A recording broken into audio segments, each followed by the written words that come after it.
Bonjour à tous. Donc, on va débuter donc la journée en évoquant donc le neurofeedback des neurosciences à la psychiatrie.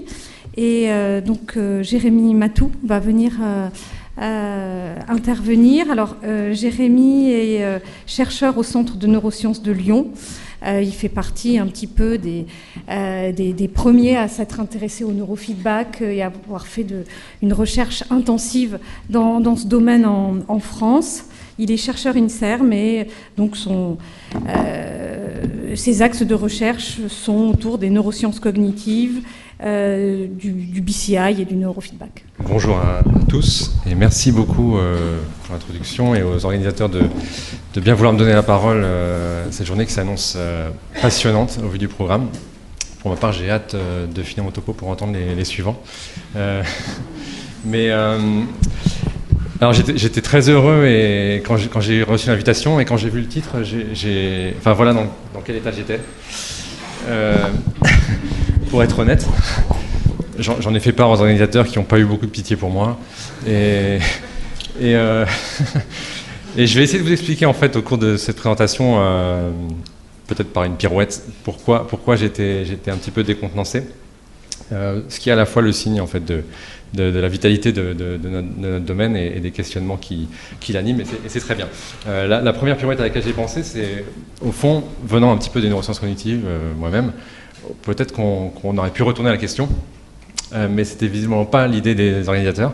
Donc de manière très analytique, je suis reparti des définitions pour essayer de trouver quelque chose à vous dire. Et alors, le neurofeedback, je ne vais pas vous faire l'insulte de vous expliquer ce que c'est, mais mettons-nous d'accord quand même. Le neurofeedback, voilà, d'après un papier récent, publié d'ailleurs dans une très bonne revue, Nature Neuroscience Review, ce qui montre l'évolution du domaine et le rapprochement avec les neurosciences et l'aide de noblesse qu'il acquiert.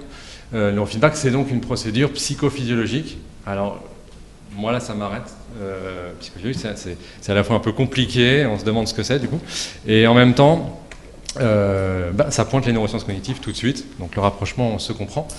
Et donc c'est une procédure psychophysiologique, avec tout ce que ça implique, qui utilise un retour, un feedback en temps réel de l'activité neuronale pour le participant. Le participant pouvait être du coup un sujet ou un patient, c'est très général, et pour l'objectif d'autorégulation. Donc il y a un objectif précis, c'est pratique. Dans ce papier, on parle de science de neurofeedback, et véritablement, du moins au XXIe siècle, donc c'est récent, on peut dire qu'il y a une science du neurofeedback qui est née, mais vous savez tous que l'histoire du neurofeedback, elle est plus chaotique que ça, elle est plus ancienne et plus chaotique que ça, et traîne dans la littérature aussi encore un débat sur est-ce que le neurofeedback s'apparente complètement ou pas, ou est englobé par, où il y a des nuances de différence avec les interfaces cerveau-machine, les BCI. Est-ce que le neurofeedback, par exemple, pour être un peu plus précis sur cette question, est-ce que le neurofeedback peut être passif, ou forcément il y a une notion d'instruction volontaire et d'effort volontaire du sujet. Et donc ce débat encore anime, donc les contours de la définition ne sont pas toujours encore très clairs, et on verra, je pense, que cette définition elle s'élargit en même temps que le domaine mature. Et puis bon, prenons une définition des neurosciences cognitives. Alors là, j'ai pris la définition la plus courte qui venait.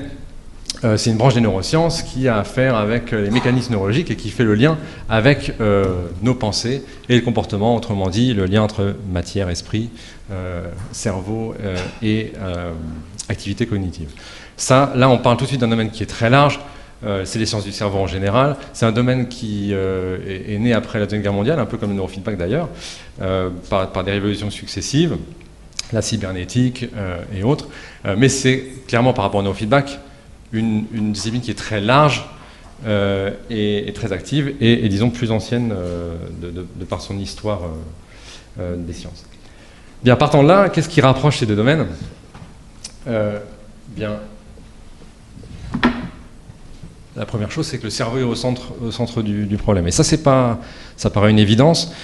Je ne pense pas que ça a toujours été le cas dans les approches de neurofeedback. On a souvent considéré un peu le cerveau comme une boîte noire, et la pratique du neurofeedback en témoigne encore beaucoup aujourd'hui.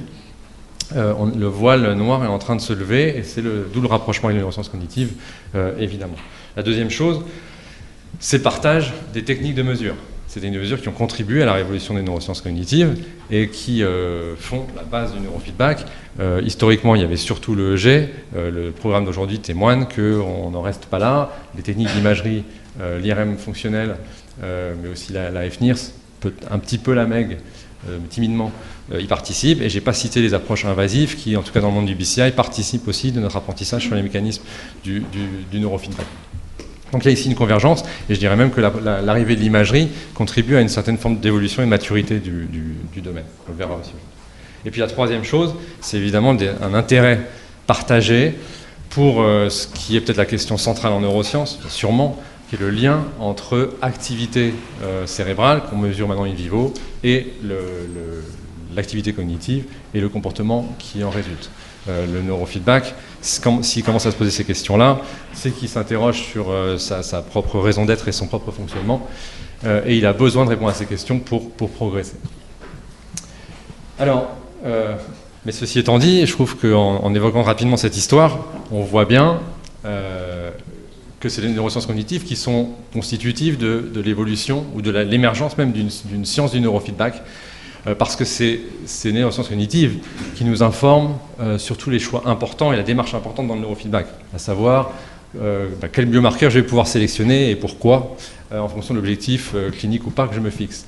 C'est aussi une neuroscience cognitive, ou si vous préférez la psychologie expérimentale, qui nous a appris à comment faire un dessin d'expérience rigoureux, comment aussi qui a poussé les techniques d'acquisition et d'analyse des signaux cérébraux. Et à mon sens, le plus important, c'est aussi une neuroscience cognitive qui nous enseigne comment, ou quelles hypothèses, sur quelles hypothèses s'appuyer, comment raisonner pour faire évoluer ces hypothèses, en faire émerger de nouvelles et les tester, des hypothèses sur les mécanismes sous-jacents. Et si possible, et on y vient un petit peu dans le neurofeedback, commencer à construire des théories, voire des modèles éventuellement quantitatifs, computationnels de ces mécanismes. Après, les neurosciences cognitives, c'est très vaste, ça fait référence à la psychologie, ça nous enseigne aussi sur les biais cognitifs qui, si on regarde bien, pas que le neurofeedback, mais toutes les sciences, sont parfois à l'origine de lenteur dans l'évolution de nos recherches. Vous connaissez les biais de confirmation, les biais de représentativité, ce qui peut expliquer que dans les recherches de neurofeedback, on a parfois tendance, on a eu tendance du moins, à mettre sous le tapis les questions difficiles ou à faire des études qui étaient peu démonstratives. Et puis enfin, je dirais que les neurosciences cognitives, elles nous apprennent un petit peu l'humilité aussi dans notre impétuosité de jeunesse. À savoir que dans l'histoire des neurosciences cognitives, on trouve très en arrière, par exemple, la phrénologie, qui est une des premières tentatives de faire le lien entre activité cérébrale, ce sera un grand mot, mais disons anatomie et substrat anatomique des fonctions et comportement. Donc c'était au début du 19e siècle, avec Franz Joseph Gall notamment, le lien entre forme du crâne et trait de personnalité ou comportement. Bon, on considère ça évidemment comme une pseudo-science, ça a été le cas assez rapidement, mais par analogie, on peut se demander si le début du neurofeedback n'a pas été en quelque sorte de la phrénologie. D'ailleurs, au passage, l'imagerie elle-même, la neuroimagerie elle-même, la fonctionnelle, a suscité ce débat-là il n'y a pas si longtemps que ça. Hein. Le fait de mapper des régions dans le cerveau et simplement montrer des belles images qui au début avaient du mal à nous en dire plus, c'était vu par certains comme une sorte de nouvelle phrénologie. Est-ce que dans le neurofeedback, le fait de prendre un marqueur oscillatoire et de l'utiliser pour changer le comportement, un peu à la manière d'un apprenti sorcier, c'est pas non plus une sorte de phrénologie, et il faut peut-être en être conscient pour motiver notre évolution, qui est en marche. Alors ceci étant dit, il y a évidemment des spécificités au neurofeedback, et cette spécificité évidente, c'est celle d'un outil, tout d'abord, d'un outil qui met en œuvre une boucle fermée en temps réel, et dont les challenges, comme je vous le disais, rejoignent ceux des neurosciences cognitives, mais de manière relativement aiguë, que cela concerne le hardware ou les méthodes de mesure, les questions cognitives que cela pose de manière explicite ou implicite, et puis les algorithmes qu'il faut mettre en œuvre, parce que le challenge du temps réel est particulièrement aigu. Alors du coup, quand on prend conscience de ça, et une autre manière de voir le lien fort qu'il y a avec les neurosciences cognitives et comment le neurofeedback va continuer sûrement de questionner de plus en plus les neurosciences cognitives, la question qu'on peut se poser, du moins la manière dont je propose de l'aborder ici rapidement, c'est se dire mais pourquoi ou quelles sont les principales raisons qui peuvent faire que le neurofeedback peut ne pas marcher. Et sachant qu'une seule de ces raisons suffirait à ce que ça ne marche pas. Alors je parle du neurofeedback EEG, mais cela dit, ça peut pour certaines s'étendre aux autres techniques. Et une précision aussi, je ne parle pas de ne pas marcher au sens où on n'observerait pas d'effet dans les expériences, et c'est toute la difficulté. On peut observer un effet, c'est pas pour ça que le neurofeedback a véritablement fonctionné, du moins ce qu'on veut, l'hypothèse qu'on avait au départ va fonctionner. Alors j'ai 4 raisons que je voudrais mettre en avant pour rappel et pour ouvrir cette journée. La première, c'est que potentiellement on ne mesure pas ce qu'on veut mesurer. Et ça, c'est relativement critique en EEG notamment. Ça part tout simplement du système qu'on utilise. Vous savez que le EEG s'est beaucoup développé, poussé par les interfaces en-machine, le neurofeedback inclus. Et il y a des systèmes de bonne qualité, il y a des systèmes de mauvaise qualité. Et si on utilise un modèle de mauvaise qualité, on n'arrivera à rien. Mais ça ne suffit pas. Avec ces systèmes-là, on ne pourra pas s'affranchir, comme par magie, des artefacts. Notamment, vous connaissez l'importance des artefacts oculaires qu'on voit mal ici, mais qui sont en proportion beaucoup plus visibles à l'œil même que les signaux d'intérêt. Il faut s'affranchir de ça, donc il faut des moyens pour le faire, des algorithmes. Et puis il y a d'autres contraintes qui viennent qu'il se trouve que on mesure des effets qui sont très faibles. Les signaux qui nous intéressent, qui viennent du cerveau, sont très faibles. Et donc ça pose des problèmes, des défis. Et ensuite, il y a une variabilité de ces effets pour un même sujet, et a fortiori quand il apprend, qu'il faut capturer et maîtriser. Et puis enfin, tout ça doit opérer en temps réel, et ça c'est nouveau pour les neurosciences cognitives, et ça pose des défis supplémentaires, aigus, liés à tous les points précédents. Ensuite, il y a le fait qu'on ne mesure peut-être pas ce qu'on devrait mesurer. Et ça, c'est un point un peu plus subtil qui me tient à cœur, parce qu'il est parfois mis sous silence, même si on l'a peut-être tous en tête dans nos recherches. Pour souligner ce point, je voudrais le formuler de la manière suivante. Il ne faut pas sous-estimer la complexité de la tâche, autrement dit la complexité qu'on a la complexité du système qu'on a avec lequel on travaille, qui est le cerveau. Et Richard Feynman, qui est un grand physicien, prix Nobel et grand pédagogue, disait ça très bien. Il disait que le premier principe en science, disons, est qu'il ne faut pas se duper soi-même et qu'on est la personne qu'on est susceptible de duper le plus facilement. Autrement dit, il faut regarder la réalité en face dans notre démarche et ne pas oublier que cette complexité, elle est grande et elle est multifactorielle. Notamment, il y a la complexité et la limite de la mesure de l'EEG. J'en ai évoqué quelques-unes avec la raison précédente, mais ici, plus spécifiquement, avec l'EEG, il faut se rappeler qu'on a une vision distante, grossière, partielle, et bruitée aussi, de l'activité cérébrale. Au passage, je vous montre ici ce qu'on utilise, enfin, ce certains laboratoires utilisent en neurosciences cognitives, un système EEG avec 256 canaux. En neurofeedback, rappelez-vous que l'immense majorité des études se font avec 1 ou 2 capteurs, peut-être un peu plus, pour être honnête. Mais on se prive de beaucoup d'informations et on est loin de la finesse de certaines études qui utilisent des systèmes plus développés. Ensuite, il faut se rappeler dans ces signaux-là, quand bien même on les acquiert en totalité et avec une très bonne qualité, qu'ils sont limités dans ce qu'on observe.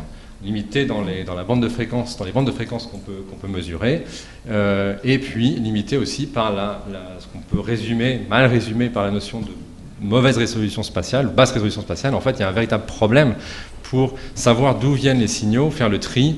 En EEG, on a une sorte de mélange de tout ce qui se passe, du moins à la surface du cortex. C'est un aspect de la complexité. Un autre aspect, c'est la complexité des fonctions cérébrales elles-mêmes. Et là, on ne va pas faire un cours de neurosciences, mais je vous rappellerai quelques principes qui illustrent bien cette complexité. On sait que le cerveau, à plusieurs échelles d'ailleurs, est ségrégé, spécialisé. Il est décomposé à l'échelle macroscopique en lobes, en régions, mais à l'échelle plus microscopique en populations de neurones qui sont spécialisés dans leur traitement. Et là où ça se complique encore, c'est qu'il y a cette notion d'intégration fonctionnelle, pas seulement de ségrégation, de spécialisation, d'intégration fonctionnelle qui fait que ce qui détermine un comportement ou un fonctionnement, dans cette personnalité, c'est qui plus est comment ces régions travaillent entre elles de manière dynamique à un instant donné et de manière contexte dépendant. Voilà. Donc on voit en neurofeedback aujourd'hui des approches qui s'intéressent à cette dynamique de réseau et à des marqueurs qui sont d'ailleurs qui relèvent plus d'une connectivité que d'une activité, mais c'est quelque chose de seulement émergent aujourd'hui et de prometteur. Et puis toujours par rapport à cette question de la complexité, il y a évidemment la complexité de la question centrale qui est de faire le lien entre activité neuronale et activité mentale cognitive qui est notre objectif, hein, l'activité cérébrale étant qu'un biais pour atteindre cette activité mentale. Et alors là, il y a un premier besoin de clarifier les notions dont on parle. Et c'est pas toujours évident. Quand on parle d'attention, quand on a l'impression de parler de la même chose, or dès qu'on rentre dans les recherches en neurosciences cognitives sur le sujet notamment, on voit que c'est des choses qui sont multidimensionnelles, qui sont définies de manière très différente, abordées par des tâches particulières. Et quand on regarde les approches, du moins modernes, de ces notions, prenons l'attention, on tombe sur des choses assez compliquées, qui évoquent des choses très différentes pour différents chercheurs. Ici à gauche, vous avez la modélisation de l'effet de l'attention sur une partie de la hiérarchie du contexte visuel dans une tâche, peu importe. Et cette attention, elle est modulée, elle est représentée, modélisée comme une modulation de ces connexions. Et on va faire l'hypothèse ici qu'elle a une action très particulière, très spécifique, très focalisée dans le réseau. Le corrélat de ça, d'un point de vue mental, calculatoire, computationnel, ça peut être des modèles mathématiques qui vont faire le lien, attention, et un gain qui va s'exprimer ici, qu'on va pouvoir tester contre des données comportementales ou des données d'imagerie. Mais voilà le niveau de complexité qu'il faut atteindre et ne pas éluder aujourd'hui quand on parle de ces notions-là. Et pour finir avec cet exemple-là, reprenons le neurofeedback et cette notion d'attention. Vous savez que le TDAH est une des applications majeures du neurofeedback.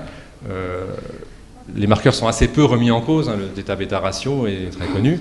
Or, dans certaines publications, pour n'en citer que quelques-unes, on sait que le θ-β ratio, c'est les différences qu'on a vues dans le TDAH et les populations saines, c'est des grandes différences à l'échelle de population, c'est pas vrai chez tout un chacun, donc ça pose la question de la spécificité de ce marqueur et du fait qu'il va fonctionner chez tout le monde.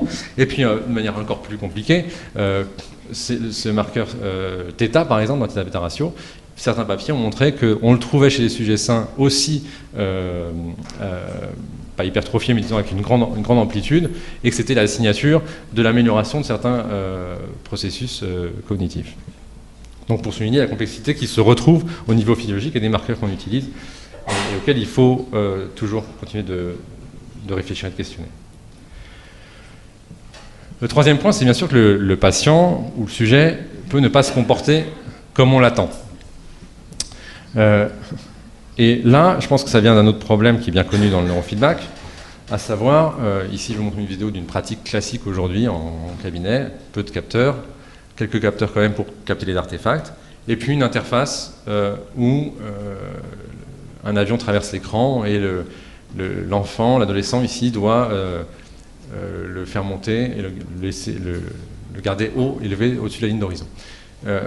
Ici, le problème, c'est que l'instruction donnée à l'adolescent est relativement vague, à lui de trouver une stratégie, et bon, cette liberté peut être à la fois positive, et en même temps, la pauvreté d'instruction, elle vient aussi du fait que le phénomène qu'on manipule est assez mal connu, et d'où une difficulté supplémentaire, car quand bien même on aurait des bonnes mesures et un bon marqueur, peut-être que ça marchera difficilement, parce qu'on peut difficilement guider ou accompagner l'apprenant. D'ailleurs, c'est quelque chose qui est très bien connu et bien décrit en interface cerveau-machine. On parle, à tort ou à raison, d'illettrisme en interface cerveau-machine, notamment dans l'imagerie motrice, où on sait qu'une grande proportion de sujets ont du mal à contrôler ces interfaces et à produire les marqueurs voulus. Et c'est tout un champ d'études de les aider et d'améliorer ces approches. Et puis enfin, je voulais mentionner le fait que même si tous ces problèmes-là ont été résolus, il se peut qu'il n'y ait pas d'effet, in fine. En tout cas pour la cible psychologique qu'on se donne et le marqueur qu'on a. Et pas d'effet, ça ne veut pas dire qu'il n'y ait pas d'effet dans l'absolu, mais il pourrait ne pas y avoir d'effet du neurofeedback. D'accord ? Donc ça, c'est des choses qui sont abordées récemment par différents papiers d'opinion ou de guidelines de bonnes pratiques, très bien résumés dans ces papiers, où on voit les effets non spécifiques qui sont de différentes natures et qui peuvent expliquer un effet placebo, potentiellement même fort. Mais évidemment, on ne peut pas se contenter de ça dans nos recherches neurofeedback. On veut savoir, s'il y a un effet neurofeedback, si c'est utile de mettre des enfants 2 fois par semaine, pendant plusieurs semaines par mois, devant ces machines ou pas, ou si un simulacre suffit. Bien, alors, pour conclure cette première partie, et ces 4 raisons que j'ai voulu mettre en avant, parce qu'elles illustrent en fait le lien fort avec les neurosciences cognitives et comment les neurosciences cognitives peuvent aider le neurofeedback, ou du moins comment on doit s'appuyer sur elles.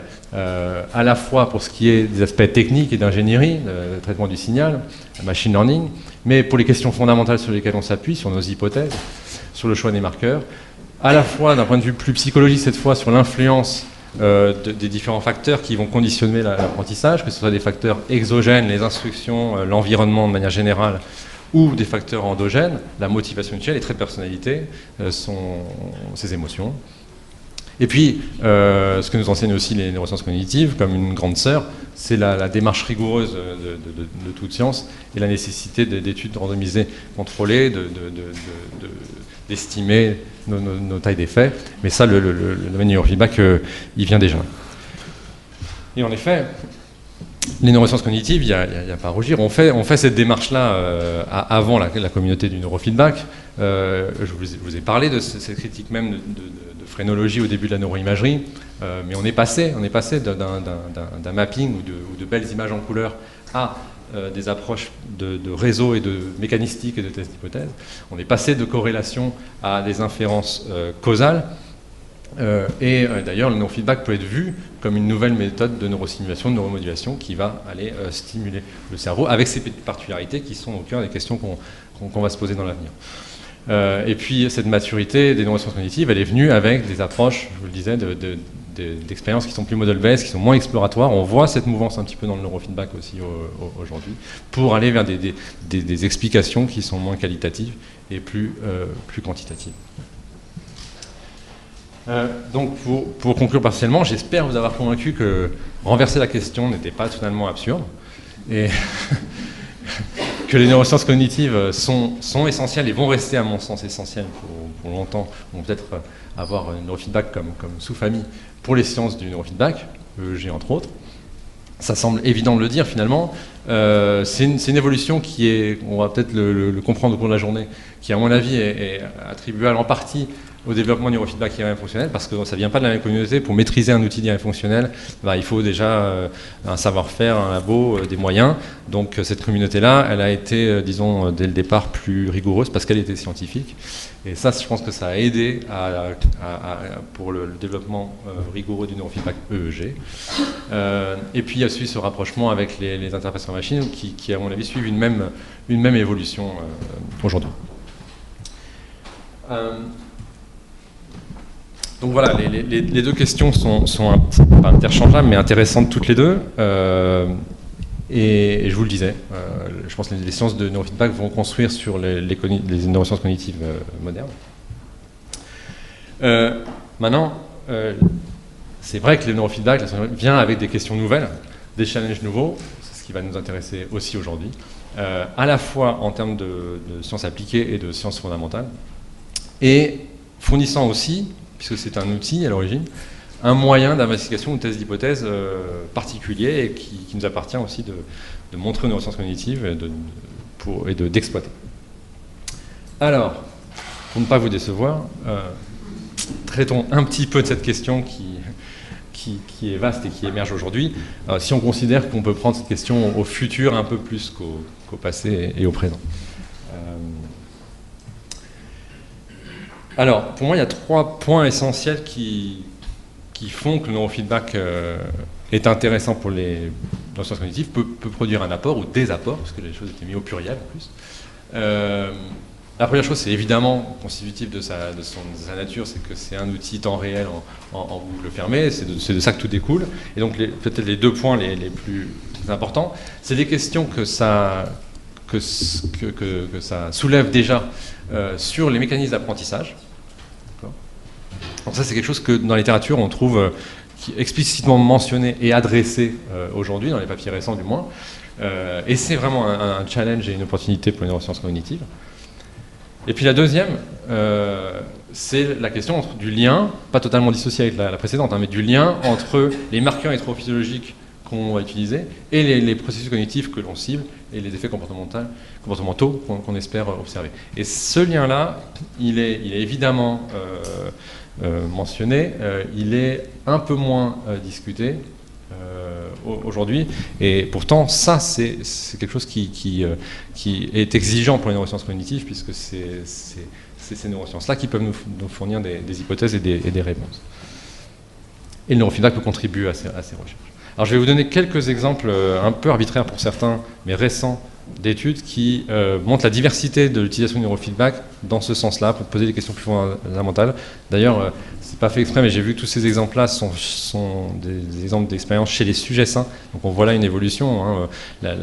Le début des sciences rigoureuses du neurofeedback, c'était des études cliniques, randomisées, contrôlées, mais chez des patients, pour vérifier l'effet de ces approches-là dans différentes pathologies.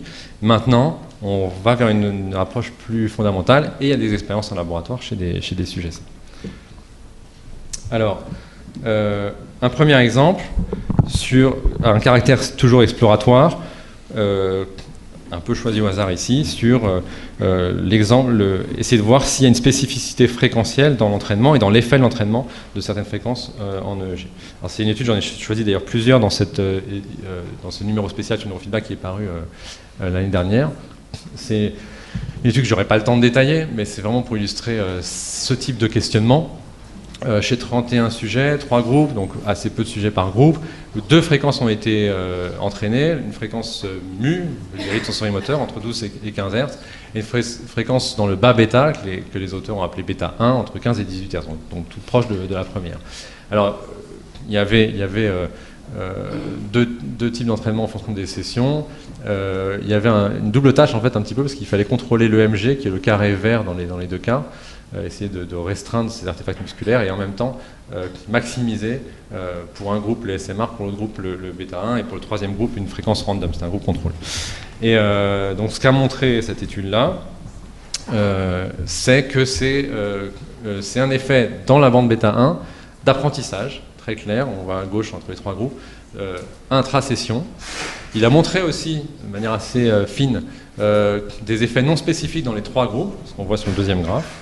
Et puis, mais par contre, ils n'observaient pas de spécificité de l'effet de cet entraînement dans toutes les bandes de fréquences qu'ils ont regardées, quel que soit le groupe. Et ça, c'est un résultat qui contredit certains autres résultats dans la littérature, et que les auteurs eux-mêmes disent que les limitations globales ou méthodologiques de l'étude peuvent expliquer ça. Mais c'est un exemple d'étude qui va questionner la spécificité de l'entraînement de certaines bandes de fréquences et leurs effets aussi sur les marqueurs électrophysiologiques. Ça rappelle aussi une chose, hein, ce résultat en tout cas négatif pour une partie, c'est qu'une difficulté dans le neurofeedback, pas seulement le neurofeedback, mais en particulier ici, surtout quand les études sont lourdes, c'est que l'absence de preuve n'est pas une preuve d'absence. On n'accepte pas l'hypothèse nulle, et ça c'est une difficulté. Si on n'a pas d'effet, ça ne veut pas dire qu'il n'est pas là. C'est qu'il faut peut-être davantage de recherche ou changer les protocoles. Un autre exemple qui traduit un autre type de questionnement sur l'apprentissage de ces mécanismes, c'est prédire. Est-ce qu'on est capable de prédire l'évolution de l'apprentissage d'un patient ou d'un sujet en particulier. Ça a été surtout motivé par le fait que quand on fait du neurofeedback, souvent les auteurs se sont rendus compte que ça semble marcher chez certains patients, une subpopulation, et pas chez d'autres. Évidemment, pour s'engager, ça pourrait valoir le coup. Pour faire le lien aussi avec la psychiatrie, c'est quand on s'adresse à des pathologies psychiatriques qui sont elles-mêmes des catégories un peu fourre-tout et très larges, on cherche à avoir ici des sous-catégories chez qui ça pourrait fonctionner.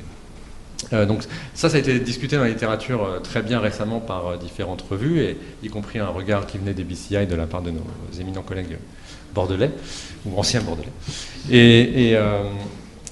Et pour prendre un exemple de cette approche qui fait le lien avec les neurosciences cognitives ou la psychologie expérimentale, je vous propose cette étude Ou ici, c'est un neurofeedback de jet de repos par nos collègues suisses qui aiment bien définir des micro-états dans le EEG. Alors c'est difficile de vous dire quels marqueurs ont été entraînés exactement, mais peu importe, ce qui était intéressant ici, c'était que cet entraînement, ils essayaient de le corréler à différents questionnaires de traits de personnalité, et notamment la corrélation qu'ils ont observée, c'était un questionnaire d'incongruence motivationnelle. Autrement dit, un questionnaire qui mesure le gap qu'il peut y avoir entre les attentes qu'on a, les objectifs et les buts, et le résultat qu'on obtient. En tout cas, de manière subjective, comment on perçoit notre succès dans atteindre nos objectifs. Donc une mesure quelque part de satisfaction de notre vie. Et là, on voyait que plus le score était bas dans cette... moins la satisfaction était haute, moins on était susceptible de réussir à contrôler le jet. Donc un effet motivationnel ici, qu'on observe aussi un peu dans les interfaces cerveau-machine. Certaines. Autre dimension de ce type de questionnement, là une étude qui me plaît beaucoup, parce qu'elle va justement montrer un design assez original pour aller questionner de manière fondamentale des hypothèses en neurosciences cognitives assez fines sur le rôle des marqueurs, ici le rôle de l'alpha. Donc c'est à visée explicative, hein, ici vraiment, sur le rôle fonctionnel de l'alpha. Alors en 2 mots, rapidement, ce qu'ont fait les auteurs, bon, c'est une petite cohorte de 22 sujets, il y avait 2 groupes, mais les 2 groupes ont été entraînés sur la même chose, c'est-à-dire augmenter leur amplitude d'activité alpha, soit avec une interface à 2 dimensions, soit une interface à 3 dimensions. Mais ce qui est important, je vous le disais, c'est les bases théoriques, la motivation de cette étude, qui allait puiser les hypothèses en neurosciences cognitives, à savoir essayer de démêler 2 hypothèses qu'on trouve sur le rôle de l'alpha, qui est vu tantôt comme un mécanisme qui sous-tend une inactivité corticale, puis à l'alpha, moins il y a d'activité, c'est d'ailleurs associé à une baisse de vigilance dans certaines études neurofeedback. Et du coup, ça devrait conduire à des performances qui empirent dans une tâche.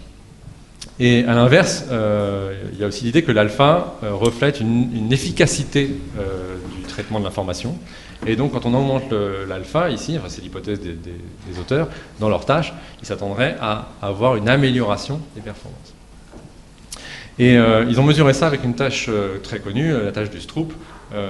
Est-ce que quelqu'un ne connaît pas le Stroop? Je peux l'expliquer rapidement.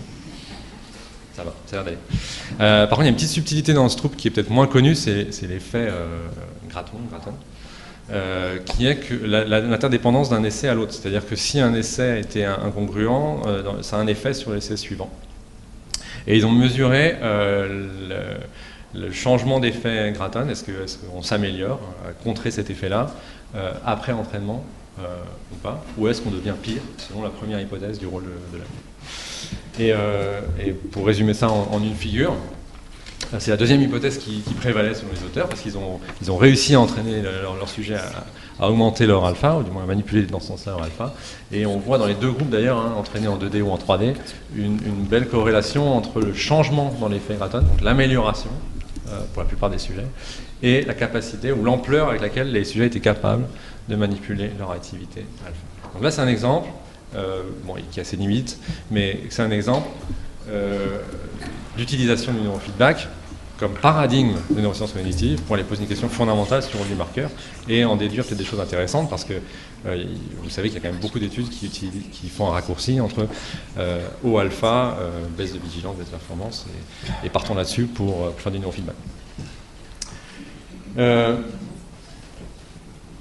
Il me reste 1 ou 2 exemples, je crois, j'ai presque fini. Ici, une étude que j'ai trouvée originale, qui a le mot neurofeedback dans le titre, et puis il parle plus d'interface cerveau-machine dans le papier, mais à vrai dire, peu importe. L'idée ici, c'est d'utiliser le neurofeedback en même temps qu'on améliore, pour donner une information supplémentaire et améliorer une performance en même temps qu'on fait du neurofeedback. C'est-à-dire avoir un retour alors qu'on est en train de réaliser une tâche, et que ce retour peut nous aider dans l'immédiat à mieux réaliser la tâche. Donc c'est une forme d'interface cerveau-machine, au sens où il n'y a peut-être pas d'apprentissage classique, comme on l'entend en neurofeedback. à nouveau une expérience chez Sujet Sain. Elle est intéressante aussi, bon, d'une part parce qu'elle a été publiée dans une revue prestigieuse de neurosciences, donc on voit encore une fois que le feedback atteint ses lettres de noblesse, et aussi parce qu'elle est ancrée à nouveau dans des hypothèses qui viennent des neurosciences et de la psychologie. Avec, d'un point de vue comportemental, l'idée, je vais essayer de vous la résumer clairement, c'était une tâche de pilotage en réalité virtuelle, de pilotage d'avion, assez difficile, challenging, et qui répondait à une théorie cognitive qui est que la notion de arousal, qui est difficile à traduire en français, la notion d'éveil, d'excitabilité, de présence en fait dans la tâche, eh bien, elle connaît un optimum en fait. C'est-à-dire qu'il faut ni être trop peu éveillé, ni être trop éveillé pour bien faire, en tout cas, ce type de tâche. Et cet optimum, il est reflété par le point vert ici sur la courbe qui représente cette forme en U inversée. Et l'idée, c'est que dans cette tâche particulière de pilotage, où en fait les auteurs ont exploité le fait que c'est bien connu apparemment en pilotage, il y a des oscillations qui sont parfois transitoires, qui sont dues au contrôle du pilote. Et si le pilote a tendance à vouloir les contrer de manière trop forte, donc à rajouter du contrôle, et ben ça peut empirer la situation. Et si on a une situation critique que les auteurs ont simulée ici, c'est-à-dire ils ont mis une limite qu'il ne fallait pas toucher. Quand on vole très proche de cette limite, évidemment, les oscillations peuvent avoir un effet dramatique. Et donc, ça, c'est bien connu. Et au fur et à mesure que la tâche arrive, ça rajoute de la charge mentale et ça augmente l'éveil et le risque de crash, en fait. Donc, l'idée, c'est que d'habitude, ces tâches-là sont faites, aboutissent à une situation où on est dans le point orange. Et grâce à un nouveau feedback, à un retour neuronal, on pourrait faire migrer ce point vers le point optimum. Et ça s'observerait en regardant qu'on se crache, on vole plus longtemps, on se crachera plus tard en tout cas. Et ça, alors ce qui est intéressant, c'est que ça s'appuie sur des hypothèses de cognitive control et de contrôle cognitif, et avec un substrat neurophysiologique qui est relativement connu. Et donc c'est comme ça qu'était motivée cette étude. Voilà, grosso modo, sans rentrer en détail, le design. Ce qui était très ressemblant à la démarche de BCI ici, c'est qu'il y avait un entraînement en boucle ouverte avant pour utiliser un décodeur et identifier des marqueurs EEG. Donc il n'y a pas d'a priori ici sur un marqueur, a priori fort comme traditionnellement en neurofeedback. On va le chercher ici presque de manière individuelle. Et puis on fait un entraînement avec des contrôles, plusieurs contrôles. Et ce qu'ont observé les auteurs, c'est que effectivement, c'est seulement dans la situation où il y avait ce neurofeedback, cette façon machine, qu'il y avait une amélioration de la performance. Ici, qu'on voit sujet par sujet. La plupart des sujets, et statistiquement à l'échelle du groupe, c'est-à-dire un temps de vol plus long et un crash plus tardif.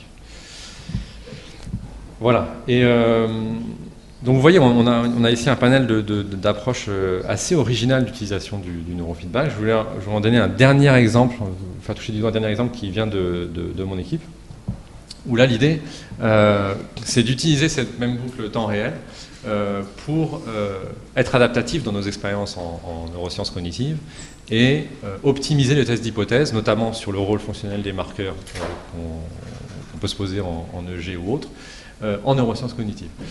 Donc ça, l'idée, c'est d'aller vers des outils peut-être plus fins, plus performants, éventuellement en clinique pour le diagnostic, voire le pronostic, qui seront individualisés. Donc c'est dans la même logique aussi d'une approche individualisée, personnalisée, par dimension, quantitative.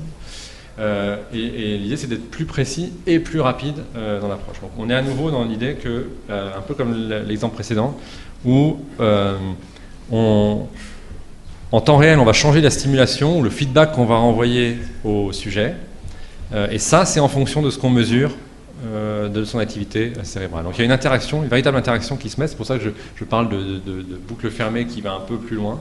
C'est qu'on prend en compte, on commence à construire même des hypothèses sur l'effet que peut avoir cette boucle fermée sur l'activité même du sujet au cours de l'expérience. Et ça, je peux juste vous illustrer ça par une simulation. Ce qu'on fait ici, c'est une tâche où on envoie des séries de sons.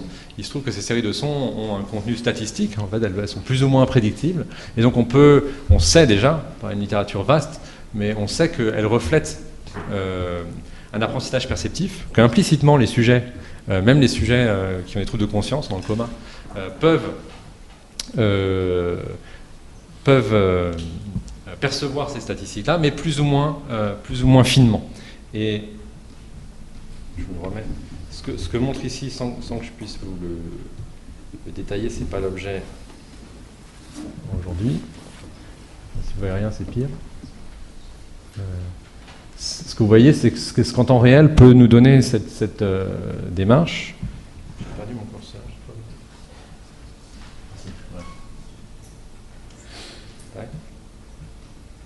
Ce qui se passe, c'est que toutes les courbes